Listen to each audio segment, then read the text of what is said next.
Audio Jungle.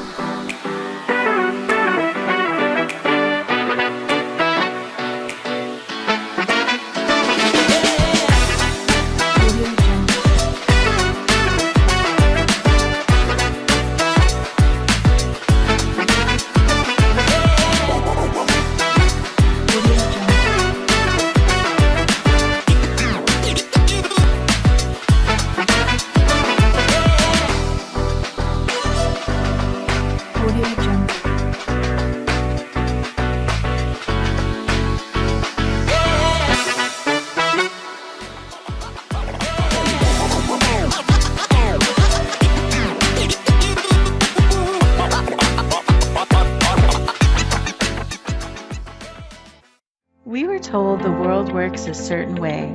Chase success, play the game, follow the rules. But what if the game is rigged? What if your power was never really lost, just misplaced?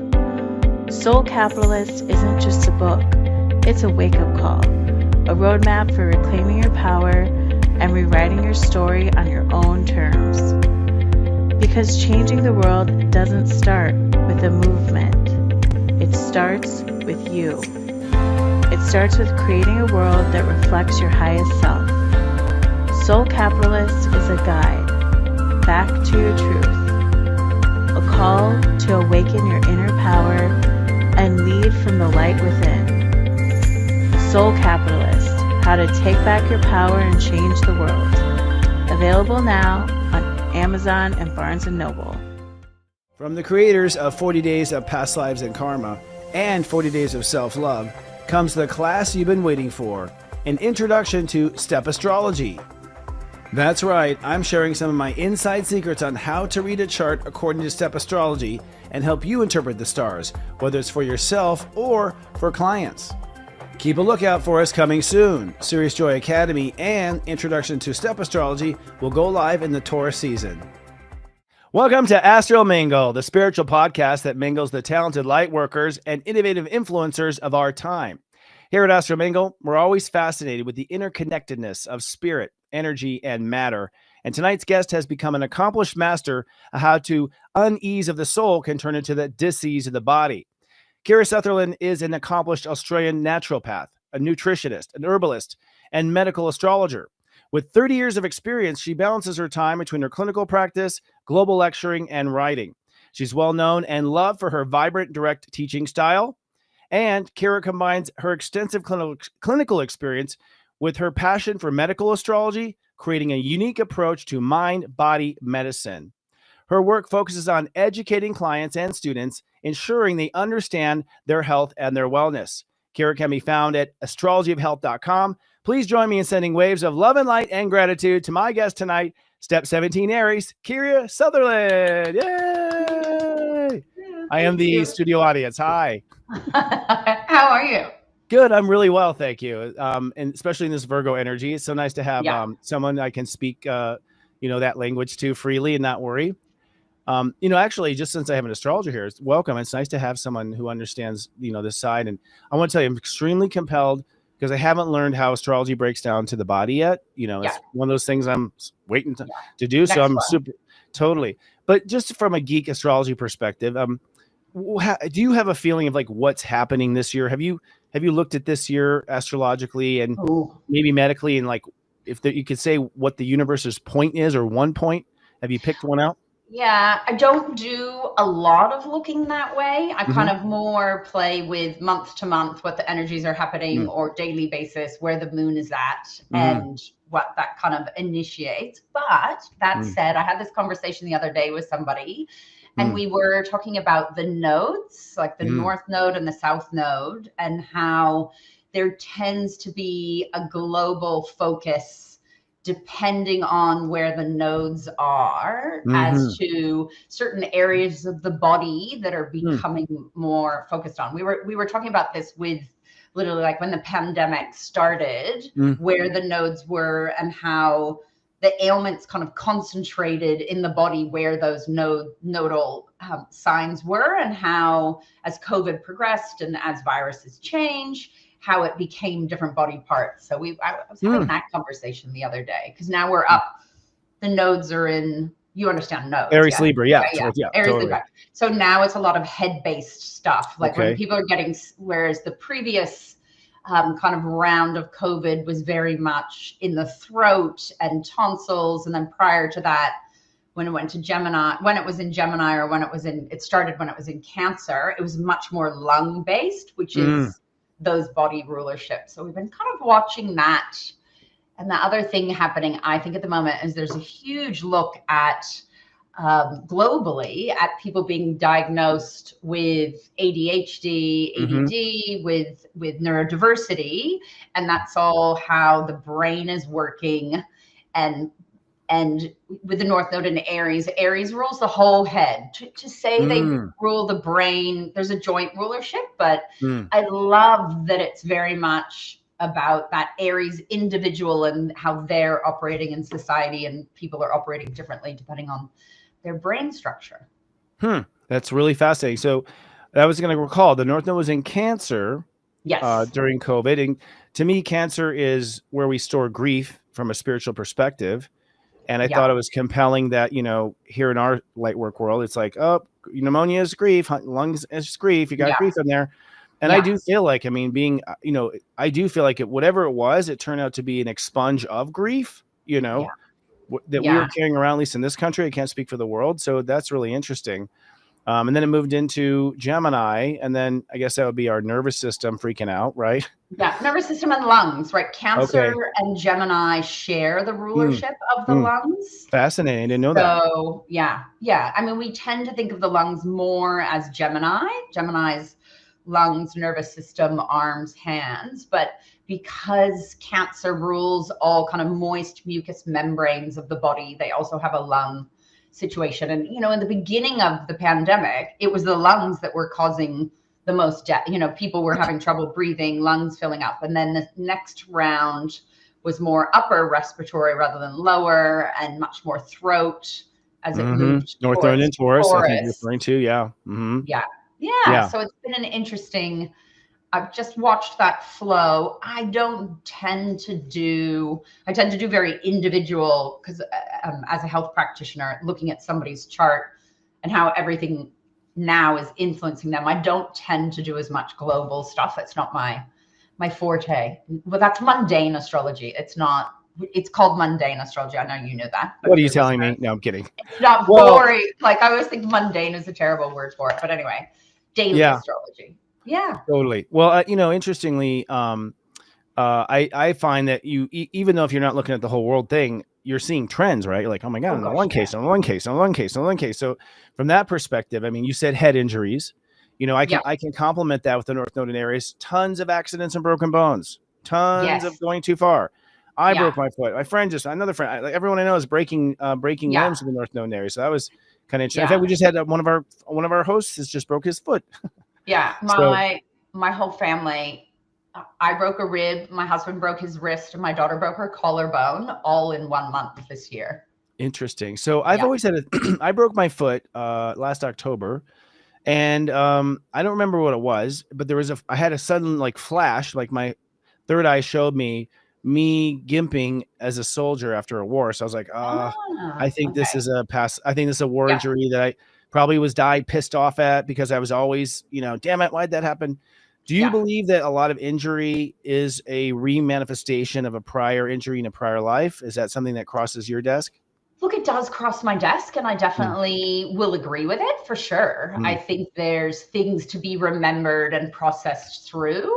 Other times, I think injury or accidents happen just to make us sit still and process whatever is happening now. So I think there's a combination of both. But yeah, absolutely. I definitely think we come in with certain injuries, definitely from previous experiences. Yes, I would definitely go with that. I was 3 days old and went straight into pneumonia, and was right off what I was born. And then later, past life karma said, oh yeah, you died of pneumonia as a baby. You didn't make it past a year. So it was interesting. I kind of feel like I had that experience of still carrying. Yeah. And I kind of feel like if you die suddenly and you can't process it, then that is sort of reserved to be reprocessed or experienced, if you will, in another life and whatnot. Yeah. Interesting. And where's your nodes? My north node is in Capricorn at 8 degrees. My south node is in Cancer at 8 degrees. Yeah. Cancer in the 11th house. So I'm learning to not care about how the world feels and to care about my heart and love me. Oh, I love that. That's how I took it. Yeah. So I do look a lot at that south node for where we have body weaknesses, and it's considered where you kind of have energy drainages. That's things you've brought in from previous lives. Is how we look at the node. So I would overlap that, which is interesting that you're talking about south node in Cancer. And again, I can bring back in lungs and too much fluid and all of that from a previous experience.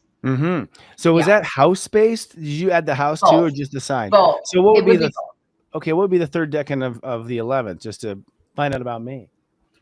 So I don't tend to do decans. I tend to just stick to the house. I'm a nerd. It's cool. I know. I should do more on decans, but I don't. Someone else, it's come up 3 times this week. So okay. Well, then the universe has told you. It's time to start writing on it. But I'm a very house-based astrologer. Me too. I didn't plan to be, but in playing with medical astrology, so much comes out through the houses. So to clarify, in regular astrology, which is to me everything except medical, house does not equal sign, does not equal planet. Everyone's always like, don't do that. It's cookie cutter astrology. But in medical, there's a huge overlap between what the traditional ruler of the house is. So like 11th house is traditionally ruled by Aquarius. So 11th house, Aquarius, and then the ruling planets of Aquarius, be it Saturn or Uranus, the 2 rulers, they all have a lot of overlap between each other. So physically as well. So 11th house, we would look at that circulatory system, that's higher octave of the nervous system, ankles, calves, area. It's quality of the blood, and things like that. Yeah, that's really fascinating. And we'll talk decans sometime too. I mean, part of my work has just been trying to pinpoint more, more finitely. And I'll just add, in the system that I downloaded, any degree that adds to a 4 would also be in Uranus, Aquarius, 11th house influence. So I carry it down to a numerological level. Yeah. And I call it the SEP system. Something I downloaded. But well, it'll blow your mind. It's so fascinating. And it might actually help you with like immediate, finite diagnosis. Just because it comes down to to me, that number is the very last tip of the consciousness stalagmite, if you will, or whatever, pointing out. And decans, and rulers of the different planets ruling different decans depending on what's going on. I've been playing just in the last couple of weeks. I've been looking at that for how do I fine-tune treatment. If I'm deciding between 2 herbs or 2 different things, looking at the decan probably has another layer, but it's not something I've heavily gone into. So I almost need to go back and look at how I've treated and if it links up or not. Yeah, your intuition probably called it without the decan, and and now you're like, oh, look what I knew, what I didn't know. Yeah, I know. I love that. I love. Yeah, medical astrology is like that. I remember adding something to do with when I lecture in naturopathy and sports nutrition as well, separately, and things I learned about that, and then overlapping it. And I got to this whole technique where I'm like, oh my God, what if we do this and this? And I was talking to someone else about it, and they're like, that is a Vedic technique. And I was like, oh wow, of course, wow. Because I can't invent anything; it already exists. But it was like nobody taught it to me. I somehow just wandered there by myself. But that makes sense, right? That's how I found the STEP system. I mean, I channeled it. It came in. I felt it, and I assumed that it was once known and forgotten somewhere, along the centuries. So I just take credit for being the shepherd of it. Really. Yeah. Totally. Yeah. So how did you tell us about your background and your medical background? Surely you didn't set out to be a medical intuitive astrologer at first. You must have maybe fallen into Western medicine's kind of grip or something. Tell us how that happened. So oh my gosh, I originally went to university and I was doing nutrition, dietetics, and sociology or something like that. Stopped doing that and went and I found naturopathy in my early 20s. So and I kind of found naturopathy through spirituality. So I actually didn't come at it through science, but found naturopathy. I was like, oh my gosh, that just makes sense. Like I knew I wanted to be in healing, but I didn't know in what style. And then I was like, of course there's plants for healing. Of course, you know, I was already into the food and then got into kind of more the energetic side of healing. And then, so I studied naturopathy, and then just for fun, I studied astrology simultaneously. What inspired you for that? Like, how did you, what, they're so opposite at that point. Yeah. Well, naturopathy does have a big spiritual side to it, but we've kind of lost that in the modern world. We've become very evidence-based, very clinical. In trying to be accepted. I feel like we've lost a little bit of our soul of the traditions of healing and looking at the vital force of the body and stuff like that. It's not gone, but we're like, oh, that's our history rather than what we're doing at the moment. So I'm born and raised in San Francisco. So I am born, my son was born in San Francisco. That's crazy. Oh, really? I'm born, in, I grew up in the early 70s and the 80s where things were alternate, even though I'm raised by scientists. So astrology was always kind of discussed. I don't know. My mom's best friend was an astrologer, and she used to just feed me little stuff, those people put there for, I don't have a godmother, but she was kind of like my little spiritual godmother. So she would feed me stuff. And so then in my early 20s, it was just time to I finally was sitting still and I wasn't traveling. And it was like, oh, I can finally study astrology formally instead of just reading about it. So I was studying both of those simultaneously. And I was frustrated in naturopathy that we didn't have like a system to put things through, because my brain loves to layer things and organize, and everyone was off doing traditional Chinese medicine or Ayurvedic medicine because they have these beautiful systems. And I was like, well, where's our system in the West? Our medicine is as old. And that's when I realized medical astrology existed and used to be part of healing or medicine until about 400 years ago. Doctors were trained in it. So this is pre-internet. So I tried to find a teacher. There was no one local. So I just read everything I could and tried to apply what I was reading with clients, even though clients probably didn't even know I was doing it. And so I kind of muddled my way through until I met other people that were doing it. Okay. I did the same thing to learn astrology, actually. I didn't formal train. People are always... I wanted to learn it and see the patterns myself. So, and I had a natural vibration for it, connection to it too. And back in the 70s, I remember that my parents were all about astrology too. And Linda Goodman books. Linda Goodman. I would click that open. People. Yeah. Wayne Dyer, like just sitting around the house for my hippie parents, so it sounds like we were both conditioned to be open to it from the get-go. Yeah. And I did study astrology formally for like 2 years, but not medical. So I did have an astrology teacher who she's passed on, but, and she was actually the one who got me to write my first medical astrology course. She's like, why don't, because I had already graduated as a naturopath by then. And she was like, come teach medical astrology to my astrology students. So she was the one who kind of got me to consolidate everything. And then it's always been kind of a hobby.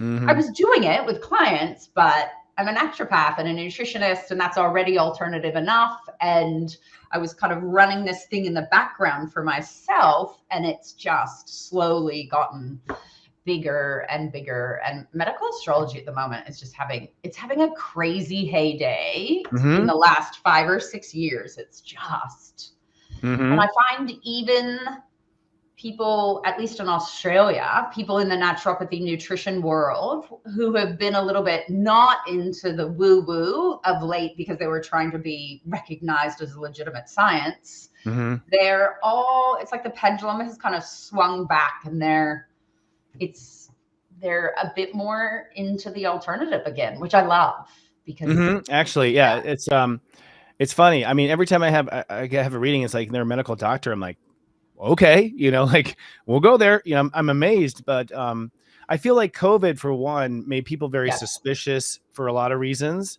Hmm? And I noticed that, like, among clients, suddenly there's a huge awareness of karma, body.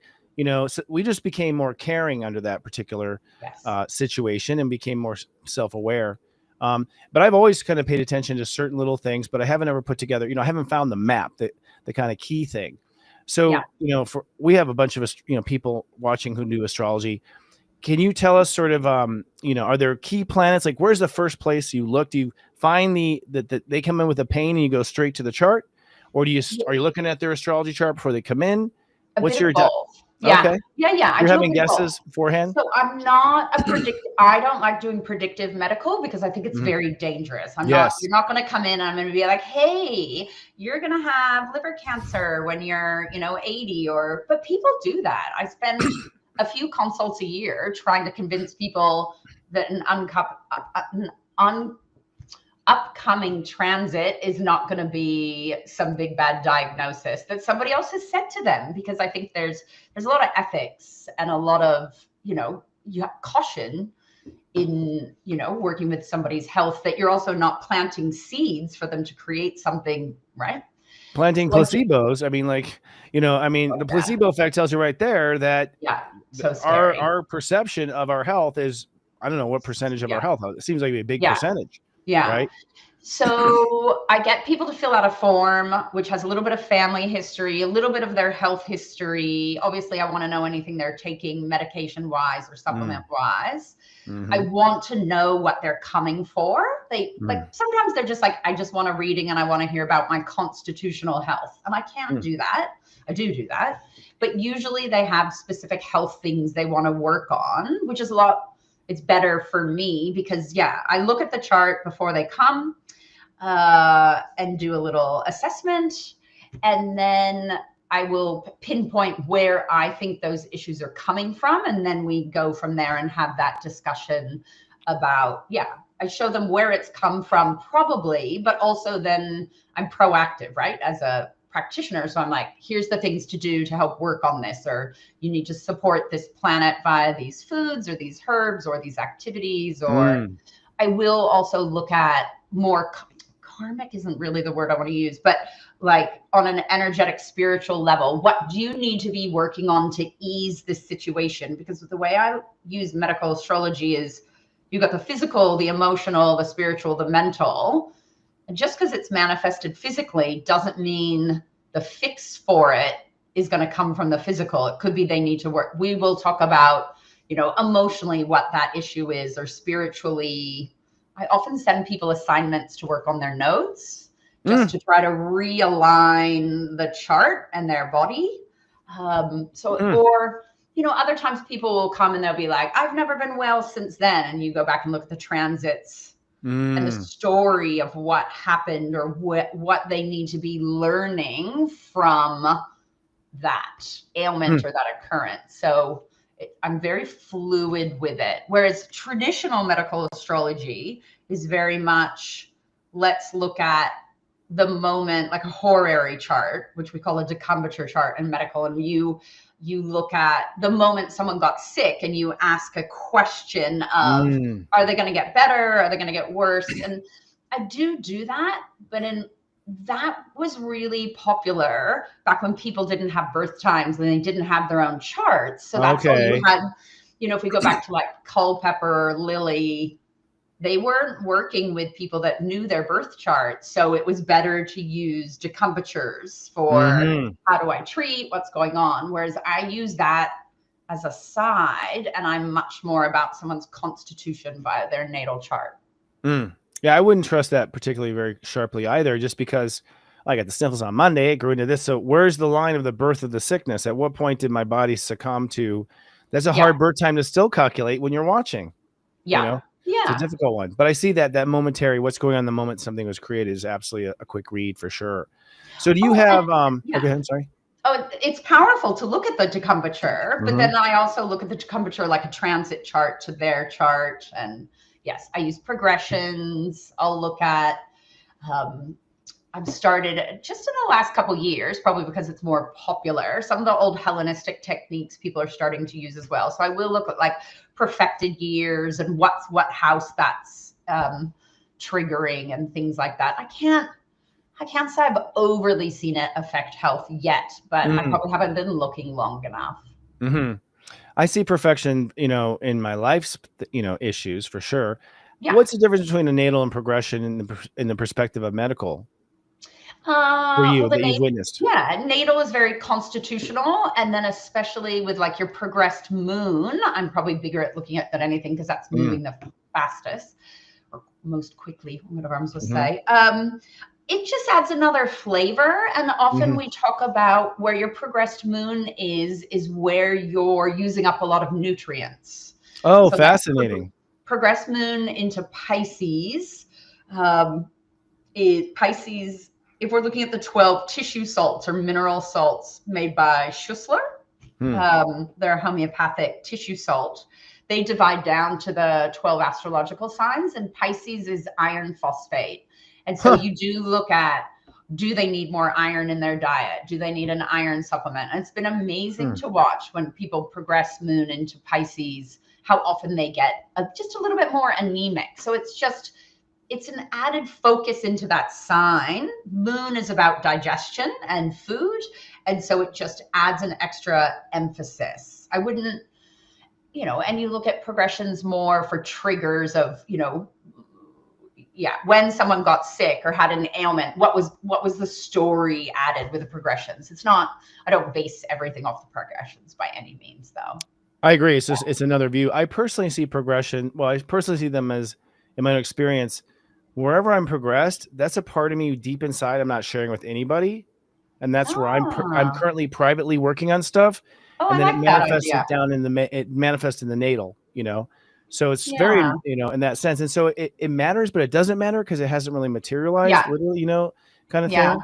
But I have noticed with clients charts, like some medical trends, like for instance, anyone diagnosed with cancer has some sort of repressed cancer energy in the chart. Like repression is a lunar eclipse or Saturn on top of the moon.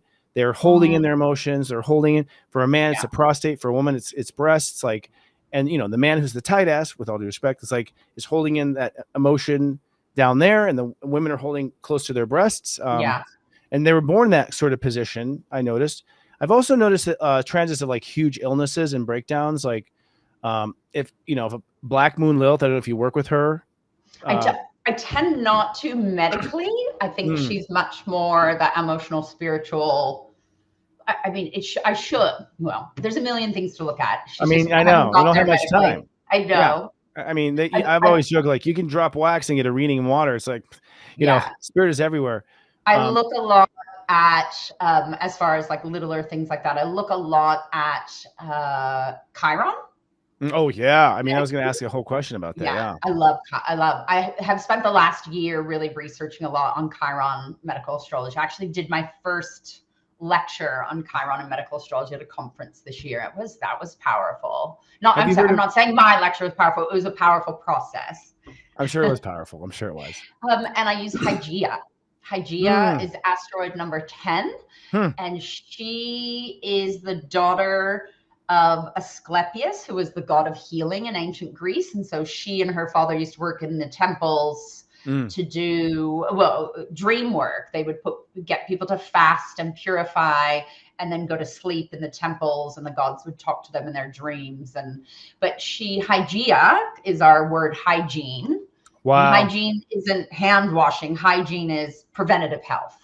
Okay. And so I've been watching her for about I've probably been playing with her in the chart for about the last decade, just to see how she's manifesting and what's going on. And it's interesting. Her father, Asclepius, was taught medicine by Chiron. Oh, okay. So Chiron is actually her kind of grandfather lineage of training. So I'm just watching them together at the moment. Well, I'm in the firm belief from my whole 18-year career, public career, I was doing before that Chiron is, first of all, the embodiment of Virgo. I don't think Virgo is ruled by any planet but Chiron. Yeah. And I feel as a result, Chiron also harbors the past life traumas and whatnot. Many lifetimes from what my psychic side sees in a client, I see it's like a repeating injury through space time, and quite often it's like if the client does not, I do see if they do not address a Chiron issue, they absolutely always manifest some sort of a health Physical. issue. I mean, Yeah. it's so given. Have you worked with Charlotte? Are you familiar with Charlotte? That's Chiron's wife. Ah, okay. It I turns haven't out, worked. I know who she is, but yeah. Oh, tell okay. me. Well, So tell me. apparently, you know, it's one of these marriages where she's really the smart one and he's out talking like he knows it. Like the Charlotte Yeah. legend is that That never happens. Come on. Oh, I know. I'd never, not in Greece, Rome, never. Yeah, the man taking credit for his Modern wife's side. life. Totally. But Go apparently, on. Charlotte is the anecdote to your Chiron. Oh. I just learned this from another guest not too long ago. I'm Pretty gonna have to interesting. look. And is she? Do we have She's an asteroid of her? I can get an her into a asteroid. chart. Yeah, I don't know Do the you name know or what number. number? Oh, I'll have to After Google it. backstage, I'll look it up for you.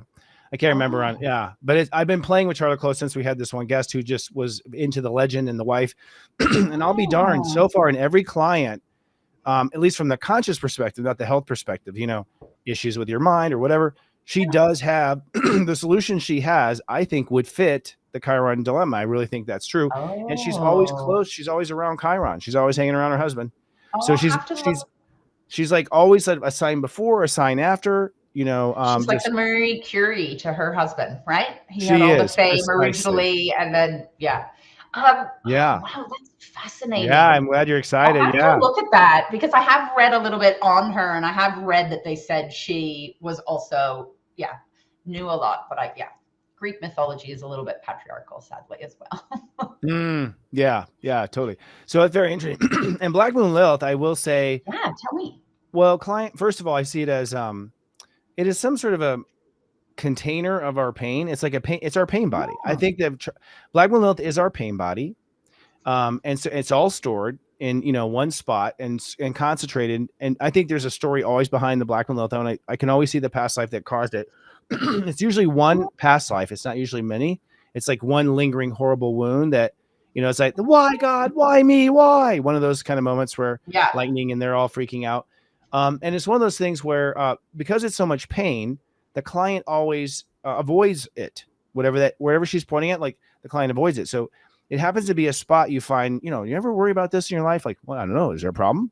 Yeah, there's, you know, are you afraid of this and this? Like, yeah, I'm afraid of it. So they're aware that they're afraid. Yeah. And then if a planet hits it like Saturn, you know, or an eclipse, or something around that vicinity, you know, I find that the client will have a reboot of the body, week-long flu, you know, just some sort of excuse to get rid of all of your water and replenish your water system, which I'm wondering about that. I mean, since we got there, it seems that water have you found just in your observation that there's something about the water in your body and it's the quality of the water itself, the essence, the Dr. Emoto kind of the water, that seems to be, you know, part of some sort of a health cycle. Cause it seems like, you just end up all the diseases where you're rebooting, people just go down to dehydration, nothing. They go down to skin and bone. They sort of rehydrate. Have you seen any themes with water? I love that. Well, it gets very connected. The water in your body gets very connected with your lymphatics as well, right? And your lymphatics is like your junk collecting system. It's your garbage system, but it's also part of your immune system. And I see those really intertwined. And, you know, the lymphatics is really stressed when you're sick. So it makes sense. And so many illnesses create an enormous amount of dryness that you have to like replenish, but I haven't really focused on it. I feel like I had a conversation about this just recently, but maybe I was pre-dreaming about having a conversation. Maybe. I thought you could have done, actually. Kept me up all night in one dream, probably. Yeah. I know. Talking astrology. I love that idea, though. I do, because water is so, magical. And we were talking water before the show. Another theory spin off that theory is that that pain memory is stored in teardrops. So when you're crying, you're literally letting go of the records. Yes, I was reading about that too, and the chemicals within teardrops. I was actually reading about the consistency of teardrops the other day, and then somehow that connected to some neurotransmitters. Oh my gosh, you're going to add all these layers into where I need to go. I always overcomplicate it. Nice to meet you. No. I love it. I'm a layer. I like, you got to take all these separate bits and find how they jigsaw together, right? Yeah, and we haven't figured how they jigsaw, but we can definitely see the theming going on, right? Yeah. And what about Pluto? Does that ring a bell anywhere in your on your medical chart? Yeah. So traditional medical astrology only looks at the 7 visibles, out to Correct. Saturn. Yeah. But I could not do medical astrology with the outers. So I absolutely always include the outers. Pluto is huge. It's not always, to me, Pluto comes along and again, it's like that slow burning fire. Well, it's the slow cauldron of burning to see what's left. And is it sudden things? No, it's more that slowly walking you across the coals, kind of make you really purge stuff from deep. Pluto medically rules a lot. So Pluto is all detoxification processes, like anything coming out of your body, snot, tears, saliva, yeah, Pluto. reproductive excretions. And Pluto rules the bowels. Yeah. Sexual organs would it fall under Pluto? I'm going to assume that. Yeah. They also go to Venus and Mars, but Pluto also, there's a lot of crossover rulership. Reproduction, DNA, genetics, and as well, it's the bowels, so large intestines, and I see a lot of things happening there. So yeah, reproduction, bowels, detox. Well, with Pluto, I've seen, around natal Pluto, I haven't seen any like triggers around my natal. Well, actually, I've had a couple of, when Saturn hit my Pluto, I couldn't get off the couch for a week. I had no energy. Yeah. I was zapped and I was amazed. That was the first time I was like, I can't be this transit, but I felt just flattened. But Saturn makes us tired, right? Saturn asks us to stay still. Oh, I've lost you. That's me. Okay. Sorry about that. My bad finger. I was saying I can't sit still. That's impossible. But Saturn, so you find that, so I have Saturn in Gemini. Yeah.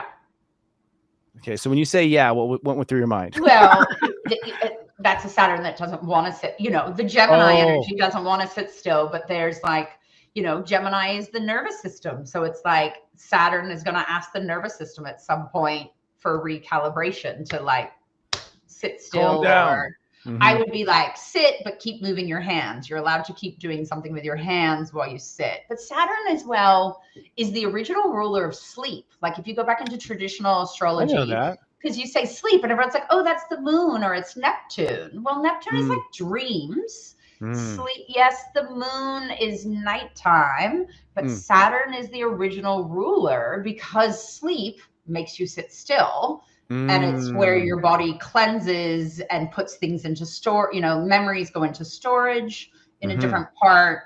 But also, if you think about REM sleep, your body actually creates chemicals that paralyze you while you're in REM so that the only thing moving is your eyes. Because if those chemicals weren't happening, you would be flapping around like a little fish out of water, right? So Saturn rules like casting something, keeping it still. It rules paralysis. So literally a paralysis chemical has to be ruled by Saturn. Do you get it? Yeah. And so Saturn, if you think about Saturn is sleep and staying still and 12th house is very sleep. Taking to your bed or going into hospital is a 12th house experience, but you got a Saturn there as well. Like the term convalescence, to convalesce, like to the art of taking rest is a very Saturn thing that I think is underrated. Yeah, that's interesting. And what about Neptune for you? Since we're going around the planets, how's Neptune? Sure. How's Neptune play into your So Neptune medically, it is sleep, dreams, intuition, but it's also involved in illusion, delusion, mental health. Is it like dementia, like maybe Neptune issue? Yeah, definitely. And like OCD and other, paranoia things. It can be involved in anxiety. But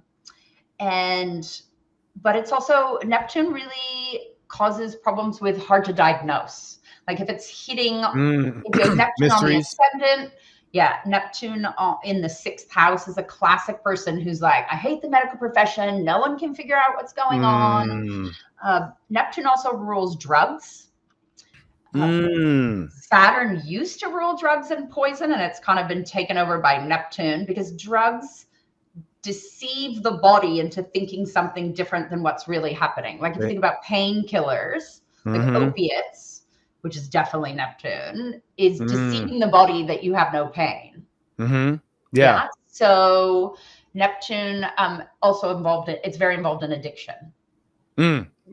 Yeah, 100%. I would see that. That makes total sense. Yeah. And then it's also the lymphatics, immune system, the Pisces kind of things. So let's use Neptune just as an example in a house. If you had Neptune, you know, all those potentials could happen or manifest depending on the precondition of the karma or the memory, the spiritual memory. So if Neptune falls, let's say in the 4th house, actually, does mine? Oh yeah, mine does. I guess this is a subconscious asking for me. That's all right. How would you, how would that, you know, how would you add those, you know, elements of energies together toward pointing towards a symptom or an issue? For me, it also depends on what sign Neptune's in. Okay. Sagittarius. Okay. Thank you. So, you know, 4th house, just so everyone knows, is, again, it's a lot like the Cancer rulership. So it's a little bit of the lungs, but it's digestion. 4th house is your home, but it's also the habits, especially food habits, that we learn from our family of origin or whoever we grew up with. It's not necessarily parents. So it's a lot of your food habits and likes and dislikes, because it's the 4th it's connected to dairy food. It's connected to farming.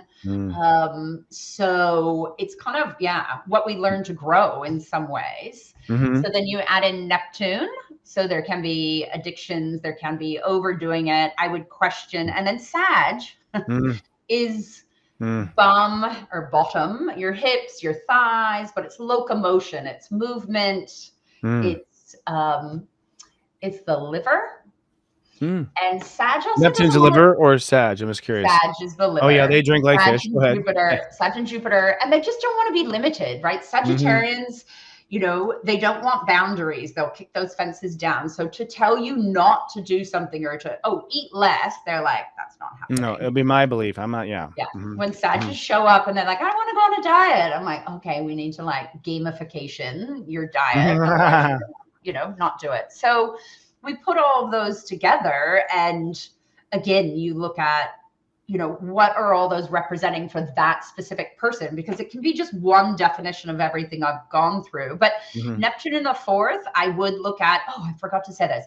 Neptune is one of your allergic planets. Food sensitivity. Oh, Jesus. Yeah, my childhood was all allergies. Yeah, and asthma. So 4th house is an allergic house, especially of digestion, but it could be lungs. So with Neptune there, I'm like, okay, is there asthma? Is there lung issues? Or very likely there is foods you're eating. It doesn't have to be an overt, like I'm anaphylactic, but there's food sensitivities through the digestive system causing problems. Well, I mean, you've nailed it on the head for me. I mean, I go from, I don't eat at all. Like I can not eat all day, completely shut down, not eat at all. And then I can sit down and eat way too much and eat the entire cake and not stop. Like I'm, you know, I will graze until it's gone. So I had those issues in my stomach, but I had asthma when I said 3 months old, I had pneumonia, went right into asthma for years. Yeah.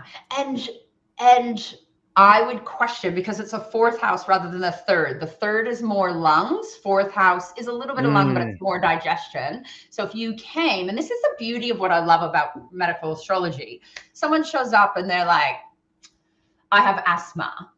If I saw it more as a 3rd house issue, I would be like, okay, that's your nervous system overreacting, affecting your lungs. Whereas if it's 4th house, I'm like, oh no, your digestive system is overreacting with your immune system. And so I would go after supporting your digestive system as the underlying weakness, and your liver, because it's in Sag. Whereas if it was in the 3rd, I'd be like, oh, I need to placate I need to look at pollen allergy, you know, breathing allergies, but I need to look at your nervous system and support. It's that decision of which system is causing more trouble. You're probably going to support both. But yeah, Sag doesn't want to be limited, and Neptune doesn't, you know, Pisces doesn't feel full. And I, you know, Pisces isn't Neptune, but they're connected. Pisces never feels full, so they will not know when to stop eating. And so Neptune or drinking, and it's a lack of boundaries. They can't feel full. Sag doesn't want to be told to stop. Pisces doesn't know when to stop, or Neptune. So when you add the Neptune to the Sag, that's like, yeah, there's the I'm too busy to eat, and I'm going to eat 4 days worth of calories. And, you know, if you buy a container of ice cream, you're going to eat the whole container. So you better buy little containers or not buy it. Yeah, Ben and Jerry's 1/3 a night. Anyways, I'm just kidding. I go into phases, and so I'm pretty okay. I just go with the flow with my body in that regard. I do have Uranus. I have Uranus in the 3rd house, and it ties to a grand trine of air, Jupiter. So I kind of feel like it was a nervous system thing that was rattling the 4th house. Like, what the hell, you know? Yeah, I mean, it's all connected, right? Like, we can't, as much as we have specialists for each. You know, you have your respiratory specialist, your GIT specialist. In reality, the body is so interconnected, as you know. They're all pulling at each other, but it's the idea too, in helping one area, hopefully the other areas will get better as well. But Uranus rules the higher octave of the nervous system. And it's also like spasms and twitches and stop-start. So that would be like big asthma attacks when you have it. Wouldn't be like, oh, little baby asthma. It's like you're good, and then it's like a severe attack kind of thing. No, so it was an ER and a shot. And you know, and what would trigger it, I was where's a child, and I had, you know, wonky parents that believed in this shift. So you know, if they announced we're going to Disneyland for your birthday, asthma attack, you know, so good things, excitement so like and anxiety both. The nervous system. Your nervous system can't tell which is which, right? Yes. The like, mind determines, right? Like, it's the same energy, it's the same presentation. Right. Yeah. Fascinating. Flight is excitement and danger, and your body doesn't know the difference. Mine sure doesn't.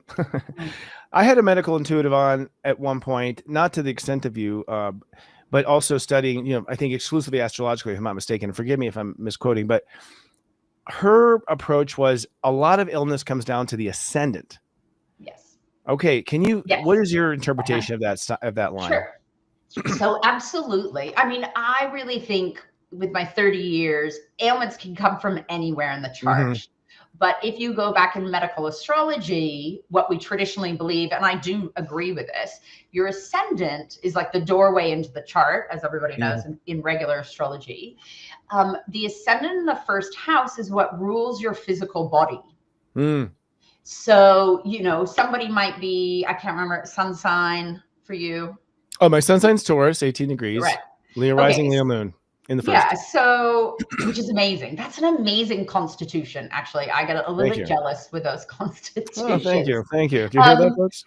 Yeah. So, Taurus and Leo are 2 of the strongest constitutions. Hard to treat, like they get stubborn, they don't want to make change. But, so your sun sign, yes, that body area can have issues, or like when you get sick, it'll always go to the lungs, the tonsils and the throat.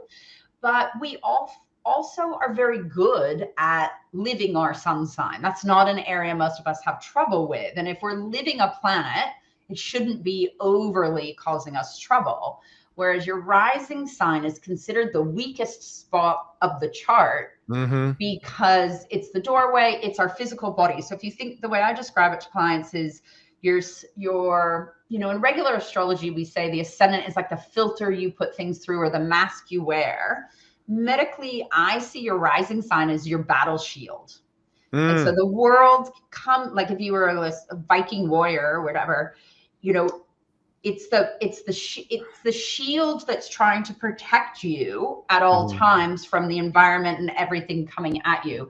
So it takes the most stress and the first house, which is connected to the ascendant, rules the adrenal glands. Oh, yep. So even though we go, oh, fight, flight is parasympathetic nervous system, in reality, your adrenals come in for battle. Because if you think about the first house is traditionally Aries, which is adrenals, and Mars, which is your warrior.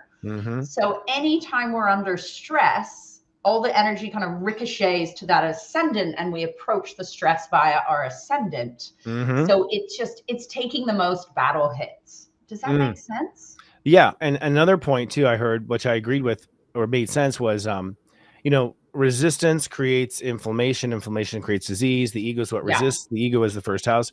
I personally feel, and my intuition says that, and I'm not arguing, but the first house rules the body, not because it is the body though. I've never thought it was the body. I've always thought the body was the sixth house. And basically the first house is the head of the body. The first house is the head. Right. But it is also the whole, you manifest things in the first house via the physical form.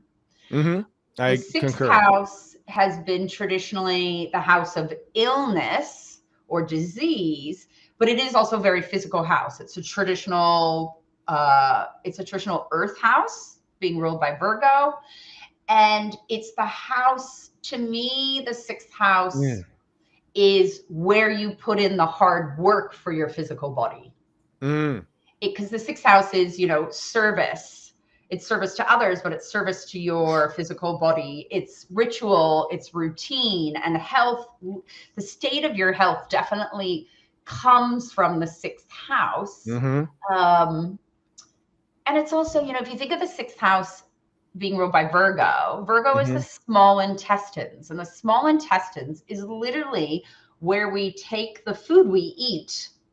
We've digested it through the stomach, and then it hits the small intestines. And the small intestines is where we select the food we ate to become who we are. So it's the organ of manifesting our physical form. Do you get so I agree with you. The sixth house is very much about your physical form and your physical body, but I think the first and the sixth share it. And if you're you are very into astrology, they're quincunx each other. They cause each other trouble, or they don't agree on everything. And there's weaknesses that occur in quincunx or in conjuncts. And so they are very connected like that. Definitely inflammation and struggle and irritation. I feel Virgo consciousness is how everything slows down into material form. So I feel like it's the embodiment. Yes. The selection of spiritual clues, like the small intestine, the finite detailed, not this, not this. It's also the absorption, right? Like we absorb in our sixth house. But I personally, when Pluto hit Capricorn, so Capricorn was my sixth house, right? But Capricorn begins in my fifth, so it scales up.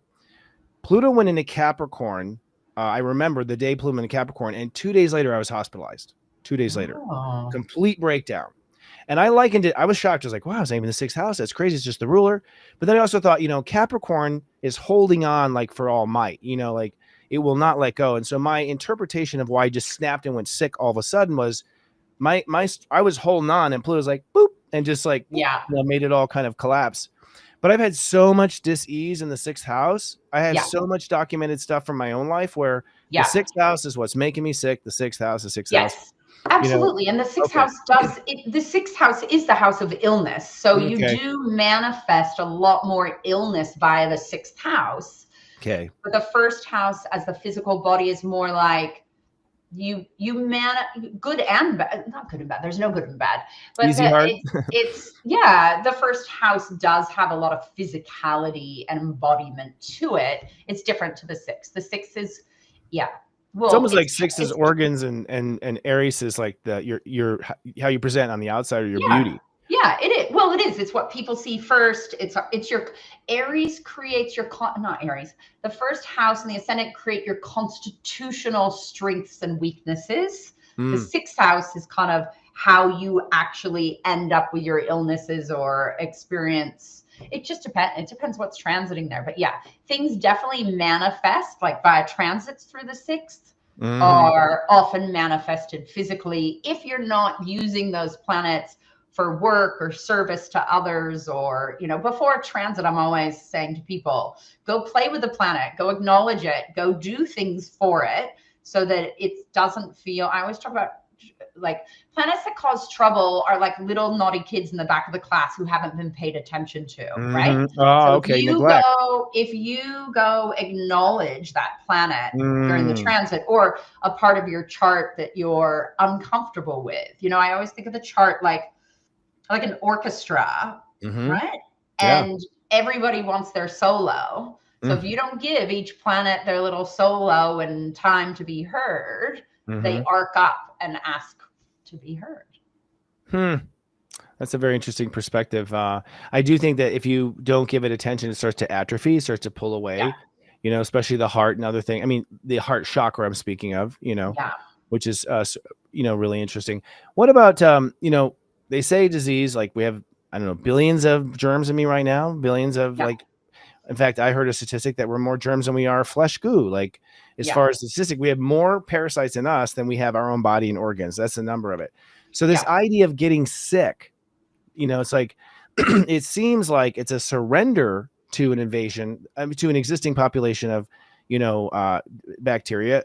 It seems like, you know, and you see in the house, like mom goes down, son doesn't, you know. How do you attribute that? Would it be the rising sign that just gave up the fight? It's their constitution, you know, and what, you know, like there's a way to assess the chart for your where you're weaker. Like, I'm a Pisces rising. Okay. So if you look at the rest of my chart, incredible constitution, I have incredible energy. I'm a Aries sun, Sag moon. I'm like living those things, but my immune system is just, Pisces rising is one of the weakest, considered one of the weakest rising signs for health, because water attracts things. So all the water signs catch things more captures easily. It. Yeah. And then because Pisces is mutable, that's considered not as strong constitutionally. And so, and we all have our stuff. We all have those areas. So I catch things super easy. Whereas I'm married to somebody, or we're not actually married, but my 24-year partner, he is a Taurus rising, which is considered the strongest of the rising signs. And really for health. They just sturdy and steady and strong. They do get stuff, but he will literally catch 1 out of every 5 things that I catch. He just, it doesn't happen. It drives me insane. Because he'll just keep going, whereas people start sneezing around me and I'm like, okay, so I think I've kind of lost track because we've gone on a bunch of things, what you were asking there, but and again, but I'm very strong Aries, so I love a lot of time to myself. So is my immune system catching things so I get to go hibernate and be by myself for a while? Probably. Or pretending or taking a knee to it. Like there's some sort of order in there, some sort of order from some system that says, take an E, let it overpower. The kid needs to learn. There's, I think, with the bacteria, with everything you were talking about, but we just all have our weaker systems. It's not the be all to end all, but it's fascinating to look at it. I have a friend at the moment who's not into astrology, but I've gotten within a 2-hour period of when they're born. So it's like looking at the 2 rising signs. And this person just keeps getting sick. They actually get sick more frequently than me. Yet they're a Scorpio, which again attracts things, but they can usually power through. And they keep getting sick. And the decision is between Pisces and Aquarius rising. And I'm like, there's no way they're not a Pisces rising just by watching it. And it's the rising sign is a great place for rectification. If people don't know their rising sign, sorry, I didn't say that right. Medical astrology is a great way to do rectification, because if someone's old enough, you can kind of be like, what are the systems? What is the history of health? You can pinpoint a little bit. And we are meant to look like our rising sign more than our sun sign. Agreed. Although we do look, the moon and the sun can very much influence how you look as well. But in general, they say we look like our rising sign. I've seen books and things, and I agree with that. That's the energy and how we present to it. How fascinating. And I do agree. I think with the Pisces consciousness, to me, I've always interpreted as Pisces is the doorway to the spirit. So any karma you got, it's just going to dump right there where the Pisces is. It's just going to, the karmic memories right there. Neptune's like, do you remember the time you were shot in the Civil War? You know, my leg hurts. Things like that. I definitely find as a permeable. So do you look at Chiron? You brought up Chiron. You said you're excited about Chiron, but I didn't get a full gist of how you use Chiron. Is Chiron the where the crime took place? Is Chiron the healing? Because they say it's a wounded healer, so it's both the disease and the remedy. How do you see it? Yeah. So if you go back into, oh my gosh, where do I start with this?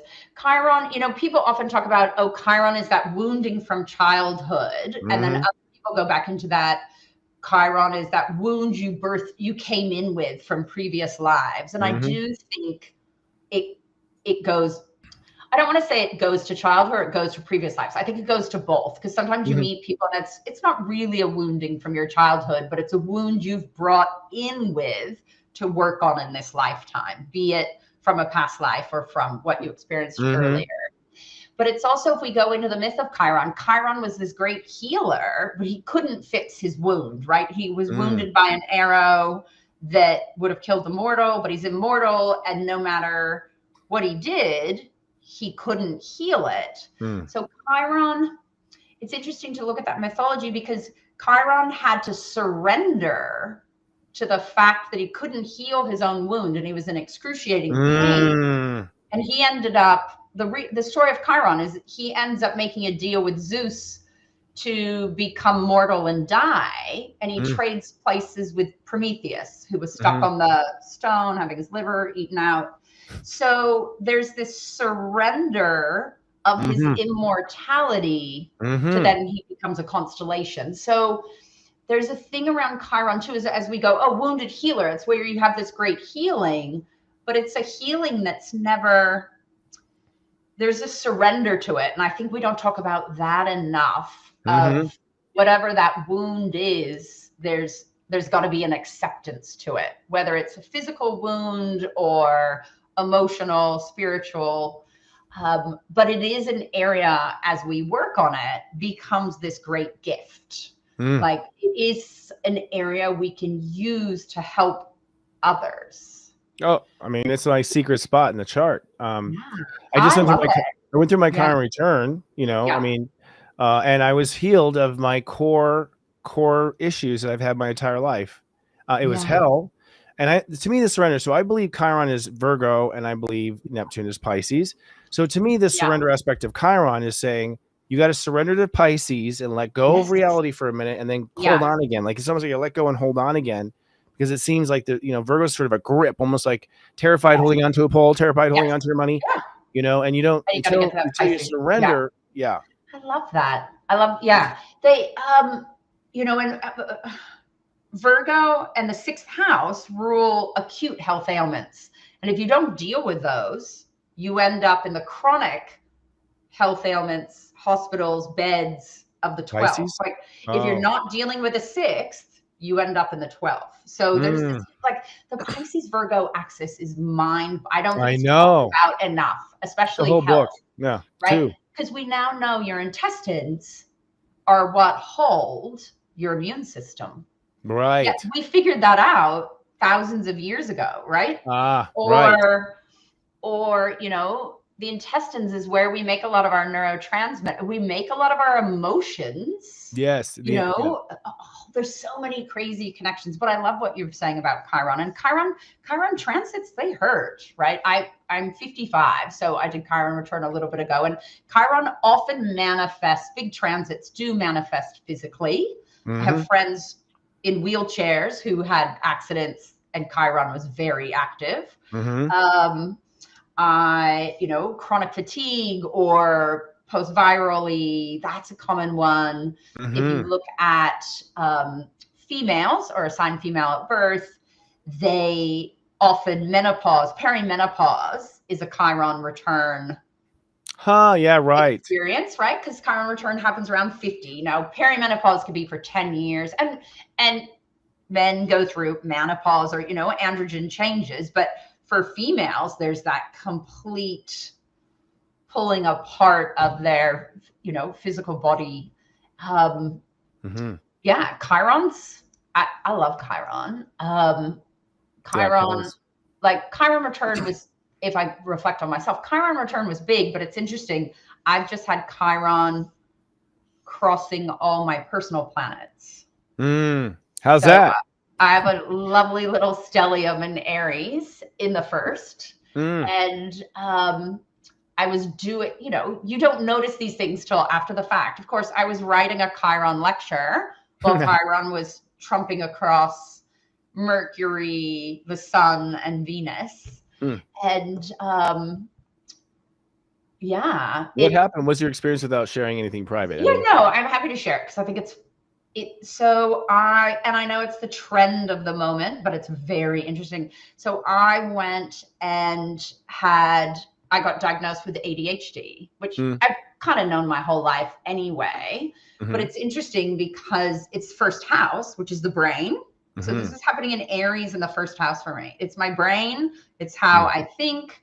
Chiron is this wounding, or you're not good enough, especially in the first house. There's this the first house has the Chiron in Aries, or Chiron in the first is very much about your right to exist. Are you good enough? You're never going to feel good enough. The struggle, the fight, fight to stay alive. Manifestation. Wounded and made it. Physical. And there I've had, so in getting assessed for ADHD, they go back into your childhood and they look at all the masking or all the things you had to do to kind of get around how you processed. And it was really fascinating to kind of have to look back. And again, I've always been like, oh, Chiron's not really about childhood. And then I actually went back and did this big childhood assessment of my energy levels and how it was fascinating. All the pieces kind of came together. So painful, but amazing. I think, once you're through the Chiron transit, it's pretty phenomenal. I feel amazing. The awareness. Well, you become aware of, to me, I use the keywords of Chiron is I become. So it's what you become. You end up becoming this. And so what that means, and I have the step system. So it puts Chiron as the very last step of incarnation. So Chiron's the last planet to, I think, make the body and incarnate everything, which means that we ultimately are here to become our wound. We're here to become our wound or become our disease, which makes sense with the stories of heaven and how you're going to go face this wound and come down and fix it. And that's everything, which means that your entire life up till age 50 technically is to heal Chiron. From what I can tell. I believe that the childhood is all destined to reestablish the wounds and, kick him in the shin when it used to be, it was shrapnel in World War II. Now it's, a Huffy bike, so you kind of have all these different things that add up and re-injure and remember.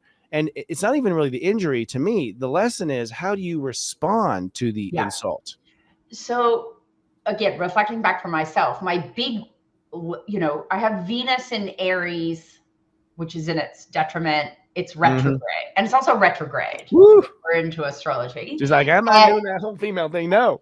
And for me, it was about, and it's first house. So it's about self-love. And going through the diagnosis and reassessing it, it's a lot, the learning of it is, all the things I've been hard on myself about, the things that I thought were broken, the things that I was like, how come I'm not better at that? Or how come all of a sudden I'm like, you know what? That's just the way I am. And that was actually okay. And so there's been a huge forgiveness, or just a huge, how amazing I can find a different love for Venus love for myself, because that's just who I am.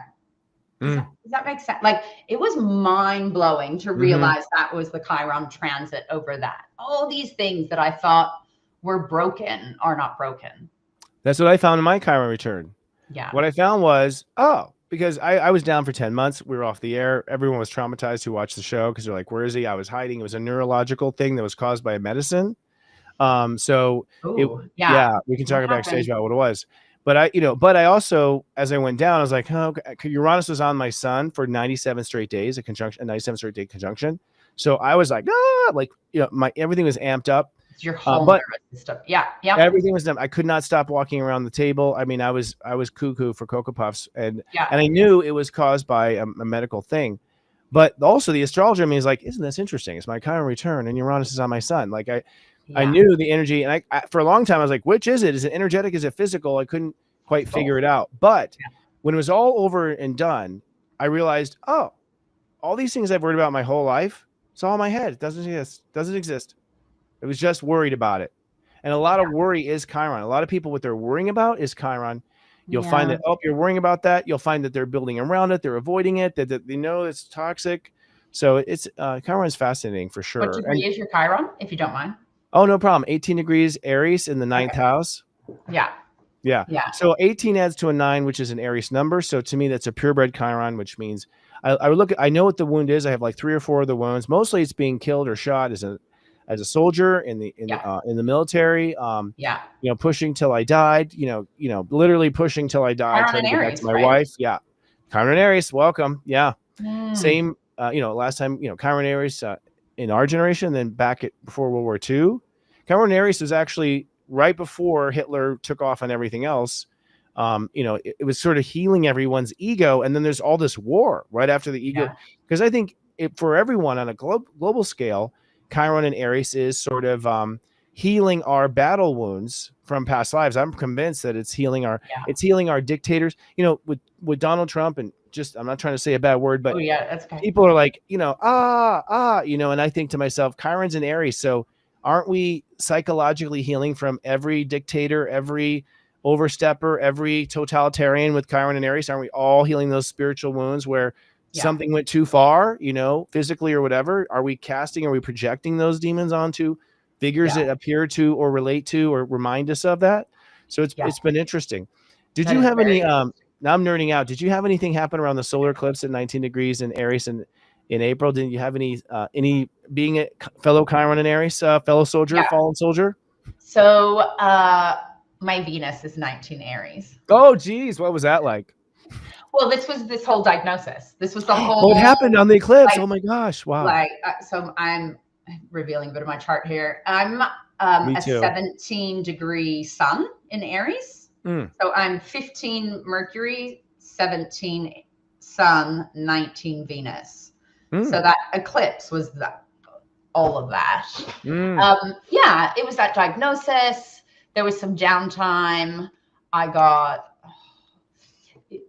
It happened like a month or two after all that. The assessment was happening then. And I remember saying to someone, oh, this eclipse hasn't really affected me. Boom. Well was last words. That's me too. Yeah. I'm fine. Boom. No, it definitely, I cracked a rib. Ooh. I got influenza A. There was a lot of, I got made to sit still and do some processing, but that was, that's what happens. And I had 1 or 2 issues where someone questioned something that someone questioned something I did, but it was coming from their own ego. I can't really go into further than that. And they accused me of something that I didn't do, and I had to defend myself. Which was fine. We got through it, but I get really upset by things like that because I would never do what the person was saying I had done. And I was like, I don't even work in that sphere. They said I premeditatively did something. And I was like, that wouldn't even cross my mind as a human being to do that. So, well, it could be you did that to her the last time, and now she's coming back to accuse you. Like sometimes it's like in that Chiron thing, there's a karma thing there with the Chiron thing, right? Like there are people involved sometimes. There are, relationships involved. Yeah. So it could have been literal direct something. Yeah. Yeah. But uncomfortable. It was uncomfortable. Definitely. Oh, I bet. Jeez. Especially the Pisces rising. Yeah, I get really upset by stuff like that. What about modern medicine? Like, for instance, people go, hey, will you run astrology for the stock market? No, because I think pure astrology isn't running the stock market. I think it's like JP Morgan, a couple others. Like, man has injected their control over it. I don't believe it's a free market. I don't believe it falls under astrological stuff very easily, because there's always this overpowering of the energy. Same with medicine. I wonder, to you, like, how much can you rely with all these medicines and all these pharmaceuticals putting all these toxins in us all the time and biohacking the body? Do you find that maybe it's creating a little bit of like blur, confusion in your ability to diagnose, because you're literally being tricked by these injected, substances? That's a good question that nobody has ever asked me. I guess I haven't overly thought about it that way because I'm still going to try. Sure. But yes, there are definitely more things coming up in the last few years where you're like, ooh, where has this come from, or why is it? Yeah, I definitely think our bodies are responding differently just to all the chemicals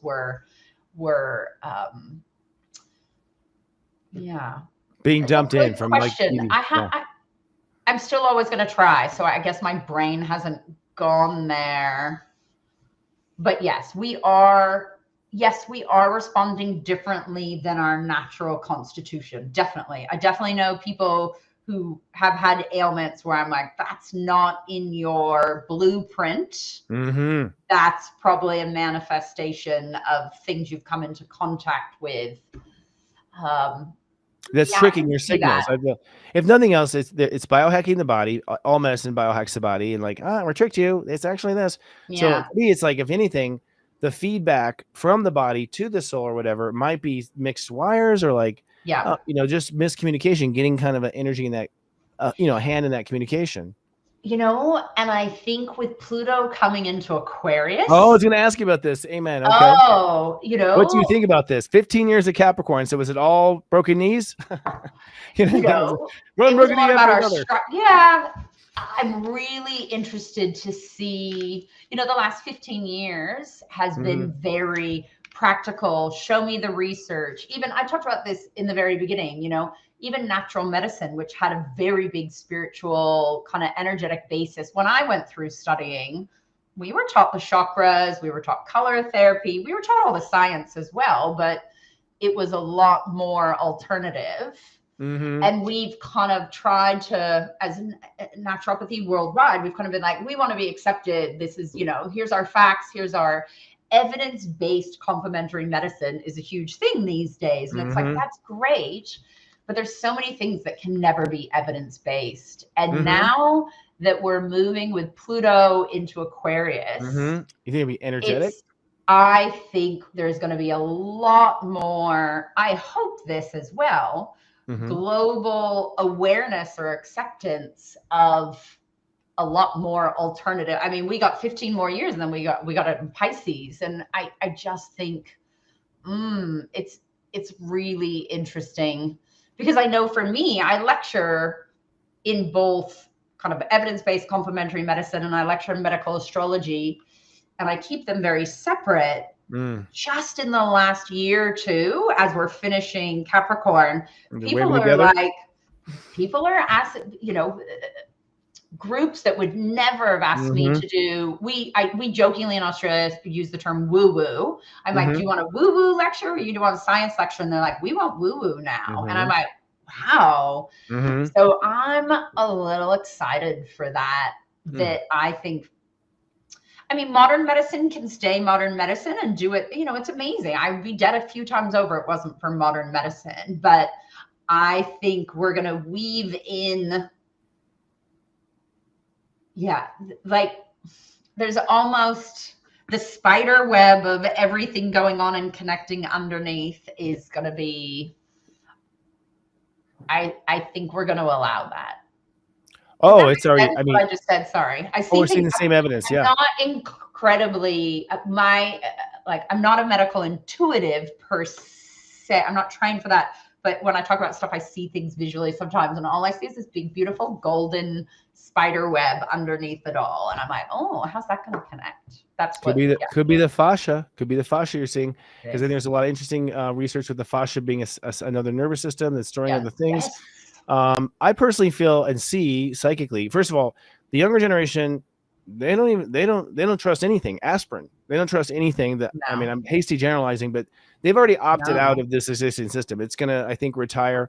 But I see a lot of energetics. Like from what I'm seeing, it's getting down to the frequency that the stomach vibrates at, getting to the frequency the heart vibrates, and frequency medicine seems to be where I just kind of see things going, that we're going to, which I understand Atlantis had that sort of technology, and, that vibration can heal stuff.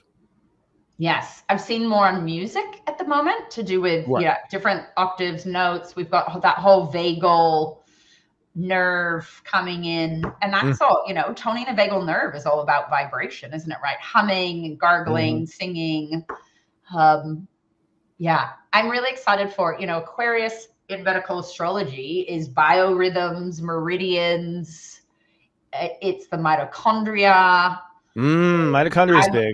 I'm fascinated on the mitochondria because I'm also sports nutrition. So it's all about how we create energy, and color I see coming in a lot more. Like red light therapy, I think, is Pluto and Aquarius, which is huge here in the United States. Yeah. Structured water, I think, is Pluto Aquarius, which is huge in the United States. Like huge in the arising, niche markets. I mean, huge, like huge among the niches. Homeopathy.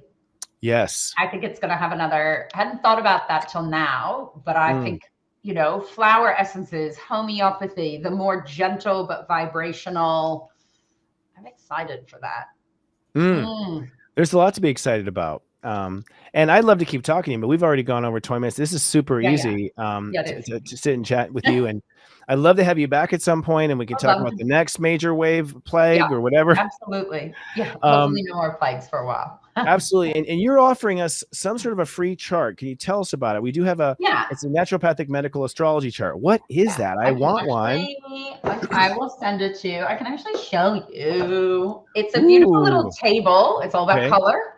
And that goes through each sign. It teaches you, it's basically a table to teach you the basics of medical astrology. Wow. So it goes through like sign, ruling planet, its element, its ruling body parts and glands and systems.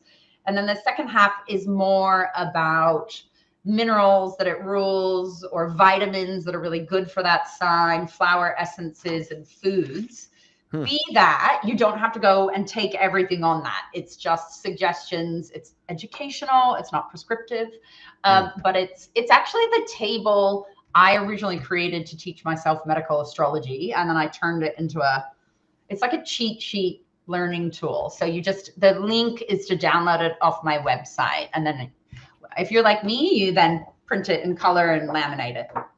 And that's astrologyofhealth.com.